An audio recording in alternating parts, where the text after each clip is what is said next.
He took Genesis and said, let's talk about what Genesis is about.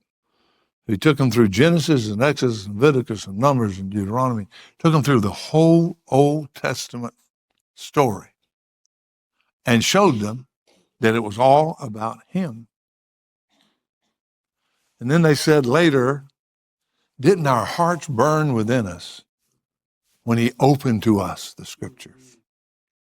The scriptures haven't been opened to you if you don't see Jesus in them. Everywhere. That's right. They're all about him.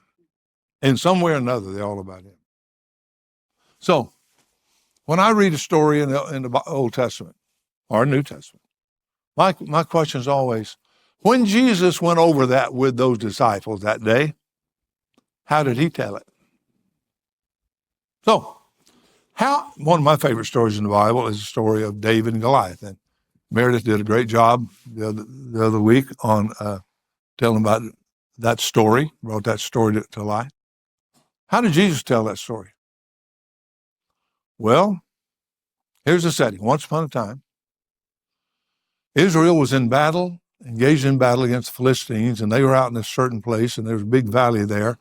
And they'd been fighting, but there came the time where one of their guys, a big Goliath, a big giant named Goliath, said, hey, there's no use in the whole armies fighting each other. We'll just have a representative from Philistines or a representative from Israel.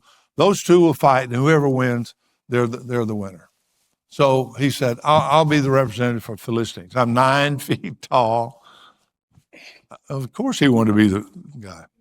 So now Israel is up on the other side of the valley there, and they're scared absolutely to death.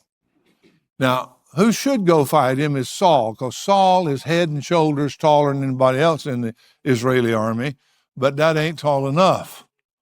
He's not 9 feet tall, and he doesn't have a spear that weighs 150 pounds, and so so everybody's scared. They're all the Israelite soldiers, and they're eating, their sea rations.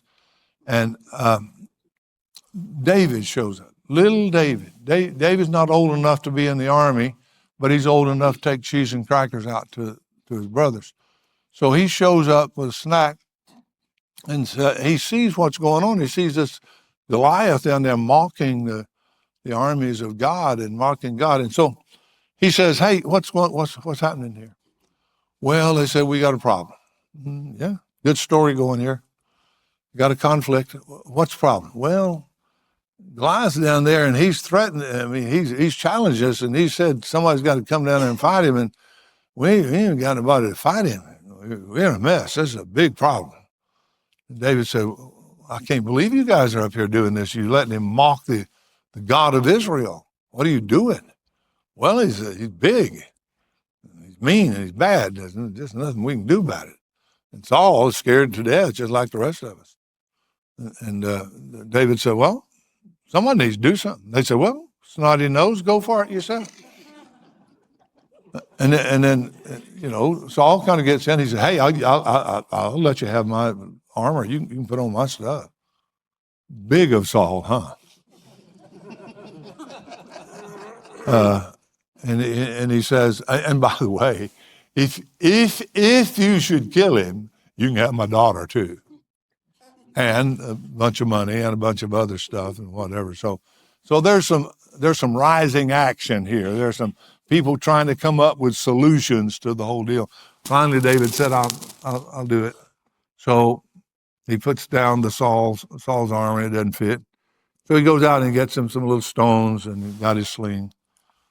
And here's the deal with David we need to understand. I don't think David was relying on his skill. He was relying on the fact that he represented the God of Israel.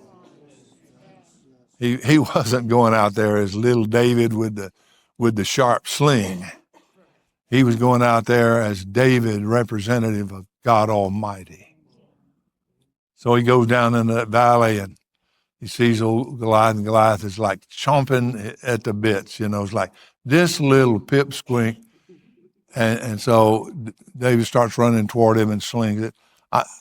Speculation here, doesn't say, so we're free to.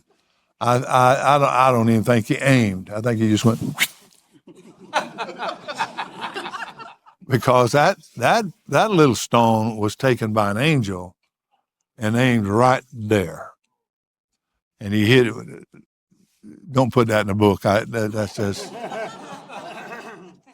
Anyway, he hit him right there, killed him, went over and took his sword and cut his head off, stuck that sword down in that dead head and held it up.